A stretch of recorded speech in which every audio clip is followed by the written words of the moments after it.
The procedure, sometimes called a subroutine, is a separate fragment of the code that can be called from another part of the program. The function is similar to a procedure, but it also returns a result when it is finished. Procedures and functions are standalone elements. In object-oriented programming, a function which is a member of a class or object is named a method. The name depends on the programming language. In assembler, the common name for a separate fragment of the code called from another part is a procedure. The procedure can be separately tested and used multiple times in the same program or in other projects. Using procedures makes the code easier to manage and reusable, increasing the overall efficiency of software creation. In MultiASM, procedures can be defined using a pair of directives. The proc directive is used at the beginning of the procedure, and the endp directive is used at the end. With the use of additional directives, it is possible to provide information about stack utilization for stack unwinding. Procedures can have parameters. In general, parameters can be passed through the stack, registers, common memory, or a combination of these.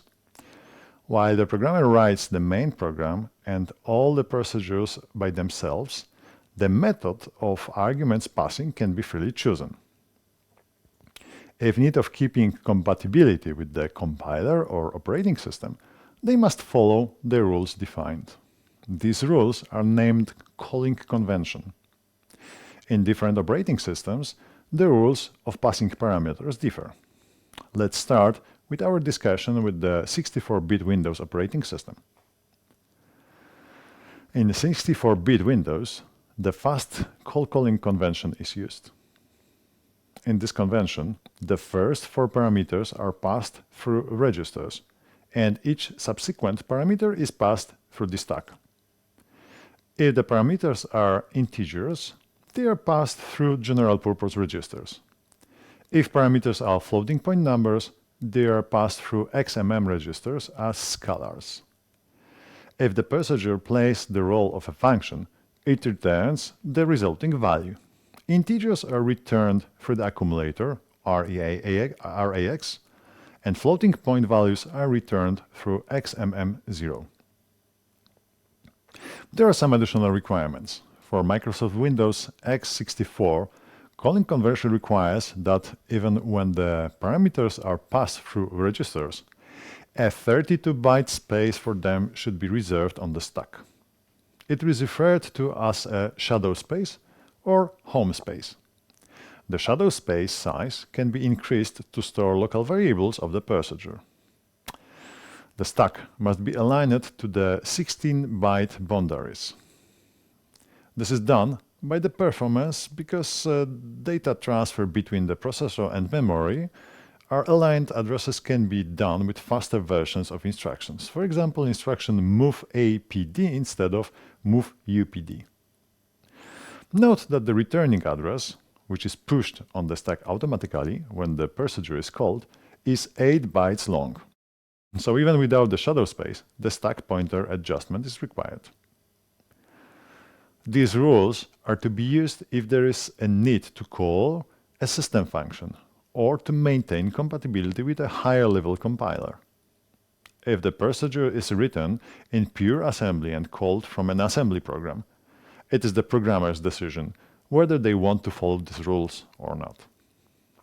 All the rules of passing parameters, stack, and registers use and data storage layout in 64-bit Microsoft Windows are described in the document about x64 Application Binary Interface. Please refer to this documentation for details. How to call a Windows system function? System functions are visible to programmers in the API. Functions are identifiable by names, and they can be called as many other library functions in the program. In the Linux x64 calling convention, the first 6 arguments of type integer pointers are passed in registers and subsequent arguments through the stack. For the floating point arguments, the first 8 are passed in XMM registers and the subsequent ones through the stack. how to call a Linux function. The Linux operating system still supports the traditional calling of system functions using software interrupts. It is based on the INT 80 hexadecimal interrupt, which recognizes the number of the functions in the EAX register. Modern processors have new instructions especially designed for calling system functions. They are supported in Windows and Linux operating system. The syscall instruction doesn't use the interrupt mechanism. It uses registers only to provide the address of the function, store the return address, and flags register and load the instruction pointer. The RIP is automatically stored in RCX, and rflags is stored in R11. The RIP is loaded from the content of the special register IA32LSTIR-MSR, which is an element of the architectural model-specific registers implemented starting from the certain model of 32-bit processors. The Linux system sets the register, and the programmer selects the function using the RAX register, as in the previous model of system calls. The syscall instruction execution is significantly faster than ENT80H, so it is preferred mechanism for system calls in 64-bit Linux systems.